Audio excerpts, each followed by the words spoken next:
الشيطان الرجيم بسم الله الرحمن الرحيم إلى الرسول ترى أعينهم تفيض من الدمع مما عرفوا من الحق يقولون ربنا آمنا فاكتبنا مع الشاهدين. Selamat datang di Planet Nuvo, sekolah alam dan sekaligus pesantren yang memadukan budaya akademik dengan budaya kerja. Di sini ada berbagai macam program, ada program sekolah, menghafalkan Al-Quran, dan juga latihan kerja untuk mempersiapkan murid atau santri agar nanti benar-benar mampu hidup secara profesional. Karena yang ingin kami lahirkan adalah generasi baru dengan 3 kualitas utama, yaitu muslim, intelektual, profesional. Ini adalah salah satu contoh, salah satu program, yaitu program menghafalkan Al-Quran. Ini adalah salah satu peserta program menghafal Al-Quran 10 bulan. Nah, kami sedang simaan ini di gazebo ini. Gazebo ini memiliki fungsi untuk belajar, untuk simaan, untuk diskusi terbatas. Karena ini kira-kira diisi oleh 4 orang. Karena konsepsi kami di sini, pendidikan itu harus dilakukan secara semi private, tidak bisa massal. Karena itu yang kami siapkan adalah tempat belajar yang bisa membuat murid ini benar-benar paham. Rasio antara guru dan murid di sini 1:4. Seperti ini adalah aktivitas belajar mengajar, tidak diajarkan oleh guru tetapi diajarkan oleh mentor sebaya. Yang sudah diajari oleh guru dan mampu untuk menjelaskan, maka langsung menjelaskan di sini. Yang diajari tidak banyak-banyak, maksimal 4 ya. Maka tadi saya katakan 1:4. 1 guru mengajari 4, 1 mentor mengajari 4 orang. Maka tempatnya nggak bisa besar-besar, cukup kecil saja. Lalu berapa? Plus 3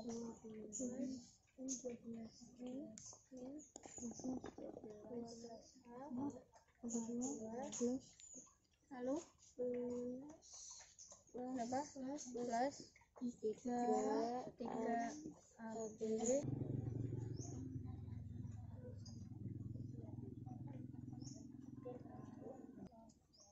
Sini yang kecil sini, yang kecil sini, yang kecil sini.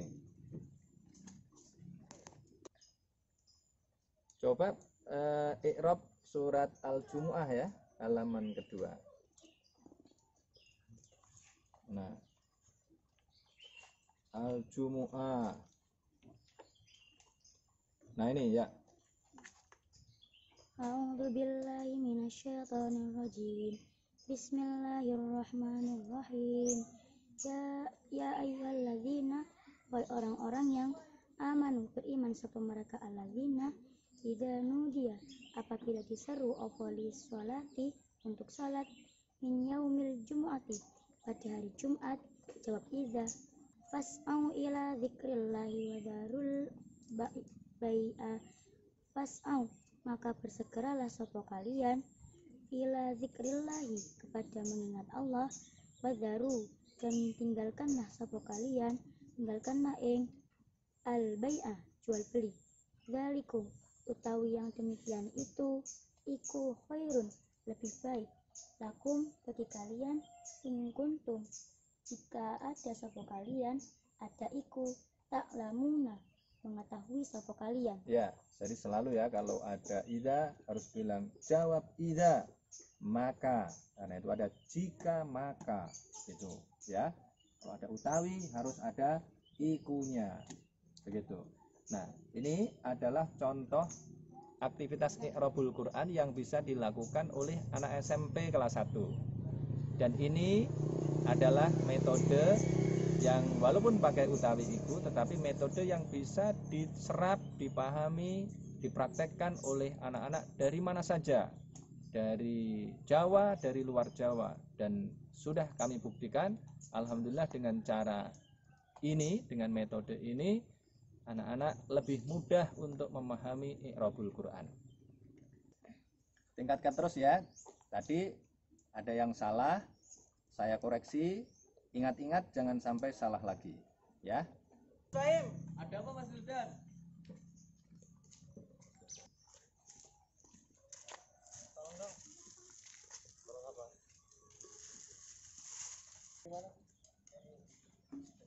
Di planet Nuvo, pergaulan diatur secara egaliter, tidak ada yang lebih tinggi, tidak ada yang lebih rendah.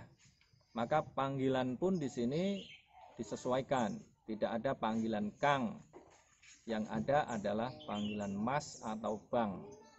Karena kami khawatir dengan panggilan yang berbeda, ada Kang, ada Gus misalnya, itu menyebabkan anak-anak yang dipanggil Kang itu menjadi merasa inferior dan merasa tidak punya hak untuk menjadi anak yang maju.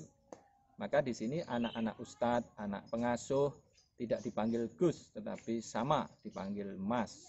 Sama dengan santri-santri yang lain dipanggil Mas semuanya.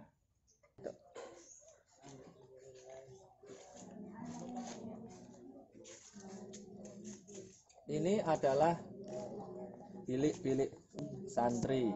Di dalam inilah mereka tinggal.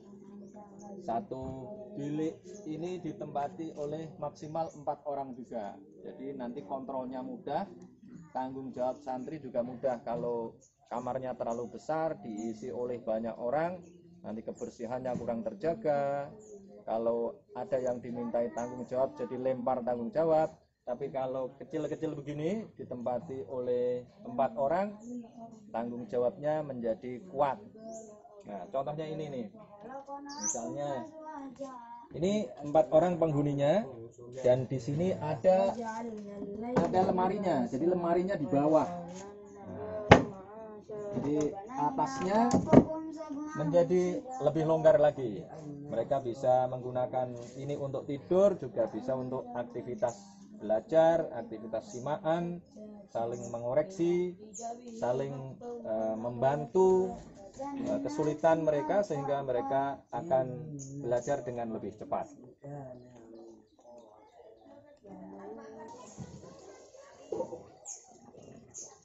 Ini adalah asrama yang besar ukurannya karena memang digunakan oleh santri-santri besar, karena di sini juga ada program tahfidz 10 bulan. Jadi anak-anak lulusan SMA atau sedang kuliah atau sudah lulus kuliah bisa menghafalkan Al-Quran di sini. Tempatnya tentu saja tidak bisa di rumah kapsul ini karena ini kecil, ya, diameternya hanya 2 meter saja, maka hanya bisa ditempati oleh anak-anak usia SMP. Nah, ini anak-anak usia SMA, lulusan SMA dan sarjana, dan tanggung jawabnya sudah lebih besar, sehingga mudah diatur dan mudah dimintai pertanggungjawaban. Nah, ini juga terlihat tempat-tempat ini dibikin sedemikian rupa agar tanggung jawabnya jelas.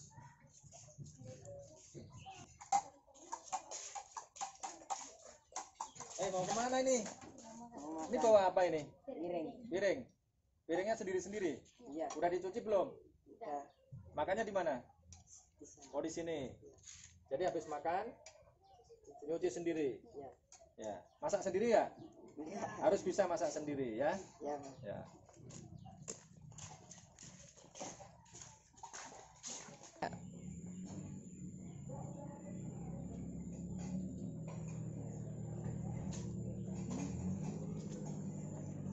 Ini adalah greenhouse. Greenhouse ini berisi sayur mayur karena kami membutuhkan makanan yang banyak, karena sudah lebih dari 100 santri sekarang. Maka kalau beli sayur tiap hari, waduh, pengeluarannya bisa banyak. Maka sejak awal memang kami desain, kami punya tanaman sayur sendiri. Itu ada greenhouse yang di dalamnya ada pare, ada kangkung, ada bayam, ada bahkan ada bawang merah di sana. Nah, kalau yang begini ini bisa ditanam di luar, tidak usah di greenhouse, dekat dapur, sehingga petugas masak bisa langsung mengambil daun-daun segar. Ini ada singkong, kemudian ada pepaya sayur misalnya itu, kemudian ini ada waloh, ada kenikir dan lain sebagainya. Ini ada binahong. Binahong ini katanya punya khasiat yang luar biasa, dan ini bisa digunakan sebagai tanaman peneduh di sini. Lewat di sini jadi lebih asri.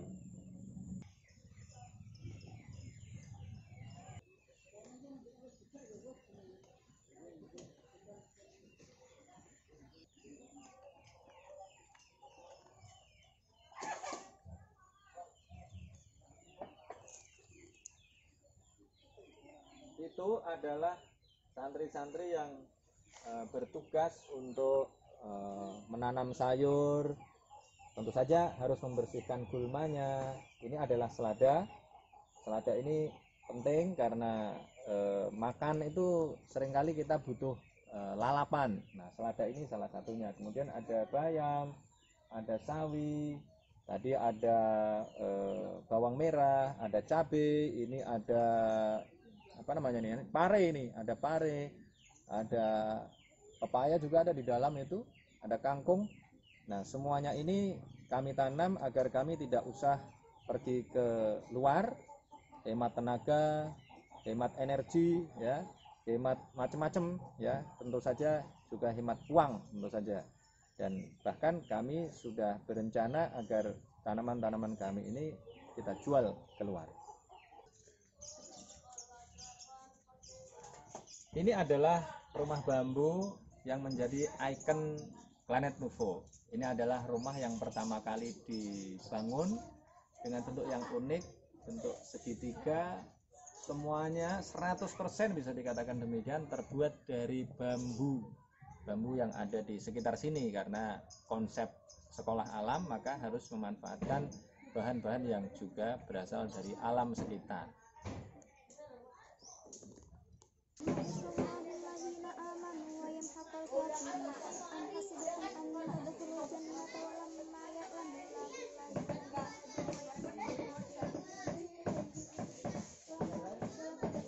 Nah, ini adalah ayunan.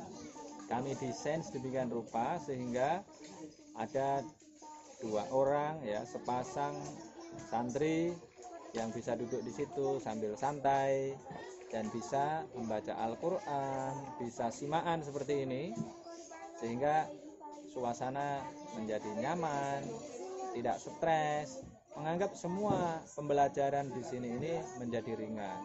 Ngaji ringan, ya, karena ngaji pun sebenarnya tidak ada bedanya dengan bermain. Ngaji tidak ada bedanya dengan bernyanyi, sama-sama mengeluarkan suara seperti mereka ini.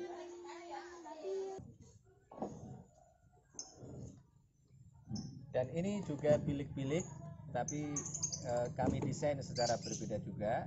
Ini digunakan untuk ustadz-ustadzah yang sudah menikah, juga ada yang di sini. Nah, ini ditempati oleh 2-4 juga orang di dalam bilik ini. Jadi ini meja aslinya, ini awalnya meja untuk mengaduk gula di brak tebu, tapi kemudian saya punya inspirasi, wah ini kayaknya cocok untuk bilik-bilik para santri ini. Nah, kemudian tempat duduknya ini misalnya ini dari ban bekas, kemudian oleh para santri dibuat tempat duduk untuk simaan, untuk belajar bersama dan lain sebagainya. Jadilah ini. Tambal hati dengan ngaji. Ini rumah Onei. Ini sepertinya ini rumah Papua ini, ya, rumah orang Papua. Ya, modelnya dari Papua, tapi tentu saja nggak persis karena bahannya sama, meja bundar yang digunakan untuk mengaduk gula awalnya. Nah, ini juga menjadi gazebo yang bisa digunakan untuk belajar secara semi private. Satu guru bisa 4 orang, sebenarnya bisa lebih, tapi biasanya digunakan untuk 4 orang, untuk 2 orang, ya, untuk aktivitas-aktivitas yang lain juga bisa. Nah, kemudian ini ada pohon-pohon yang ditaruh di dalam planter bag. Nah, ini sebenarnya fokus kami adalah anggur. Jadi programnya adalah pengangguran. Pengangguran itu bukan orang yang tidak punya kerja, tetapi pengangguran adalah santri menanam anggur agar mereka tidak menjadi pengangguran. Ya, jadi pengangguran, tapi tujuannya adalah untuk menghilangkan pengangguran. Nah, ini santri-santri semuanya ini yang menyiram. Mereka punya aktivitas untuk menyiram, karena kalau tanaman risikonya tidak besar. Tapi kalau yang lain, misalnya usaha peternakan, itu risikonya besar. Santri masih berada di dalam tahap belajar. Kalau ini mereka sudah bisa diberi tanggung jawab secara penuh. Ini adalah kapal perahu ya, tepatnya yang kami ambil dari pantai, karena kami membutuhkan suasana yang berbeda. Anak-anak butuh tempat yang membuat mereka berada di satu tempat yang mereka mungkin tidak pernah merasakannya. Nah, ini adalah tempatnya, perahu. Anak-anak biasanya menyebut untuk memudahkan kapal Nabi Nuh.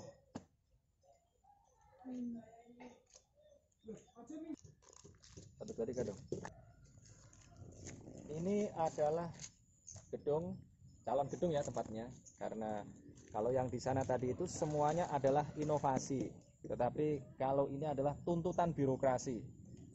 Tuntutan birokrasi itu sekolah harus punya ruang kelas yang kalau SMP itu 7x9, kalau SMA 8x9 kalau tidak salah ya, 8x9. Nah, inilah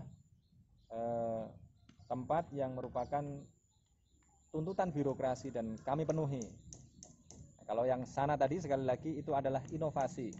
Karena kami memiliki jumlah guru yang banyak, 1:4. Kalau 1:4, ruangan yang sebesar ini tidak diperlukan. Ruangan yang besar ini diperlukan untuk sekolah yang punya guru 1, muridnya lebih dari 30. Tapi kalau kami punya guru dengan jumlah yang banyak, mentornya banyak, maka pendidikannya kami lakukan dengan semi private. Nah, kemudian aktivitas-aktivitas pendidikan yang bersifat massal bisa kita lakukan di mana saja. Nah, ini adalah pengembangannya, pengembangan lingkungan. Jadi harus ada yang seperti ini, karena tadi sekali lagi tuntutan birokrasi belaka sebenarnya. Tapi aktivitas-aktivitas pendidikan selalu kami lakukan secara semi private untuk memastikan bahwa daya serap murid optimal. Karena selama ini dengan cara massal, secara umum bisa dikatakan daya serap santri, daya serap murid itu tidak lebih dari 2%. Tetapi kalau 1:4, kami bisa memastikan kalau muridnya normal ya, itu bisa dipastikan mereka memiliki daya serap optimal. Yang mau ditanya siapa? Mas Fahim. Mas Fahim. Ini ya.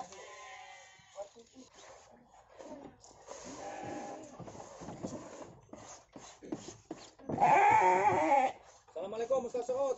Waalaikumsalam. Ya. Bagaimana ini kabarnya ini kambing ini? Alhamdulillah perkembangannya signifikan. Oh. Sebulan bisa bertambah berat badan 4-6 kilo. Bahkan ada yang 9 kilo. Beneran apa enggak itu? Kok Benar, Pak. banyak sekali? Silakan dicek kalau tidak percaya. Oh, ya bagus dong kalau begitu. Berarti Alhamdulillah. bisa luar biasa ini kalau 4-6 kilo. Biasanya kan rata-rata 5 kilo ya? Ya, rata-rata 4 kilo. 4 kilo. Bisa sampai 6 kilo. 6 kilo itu yang jenis apa itu? 6 kilo itu ekor gemuk. Ekor gemuk bisa naik 6 sampai bahkan 9 kilo. Nah, ini santri-santri ini sudah berapa kambing ini yang dimiliki ini? Oh, boleh ditanya, boleh Kamu ditanya. punya berapa, Faris? 2, Pak. 2. Jantan atau betina? Betina semua. Betina semua. Kamu? 3. 3. Yang satu mau lahiran. Oh. Siapa lagi itu? Ulung. Kamu punya berapa, Lung? Punya 2, hamil semua. Punya 2 hamil semua. Kok tahu kalau hamil? Dikasih tahu saja. Luar biasa. Ya. Yang lain juga punya kambing semua? Berapa? Punya berapa? 2. Harus bekerja dengan serius agar nanti sebelum lulus SMP sudah punya kambing minimal berapa? 18 ya. Nanti SMA kalian sudah jadi konglomerat. Ya, harus begitu. Orang Islam itu harus kaya raya. Jangan hanya kaya, harus kaya. Bagus, mantap.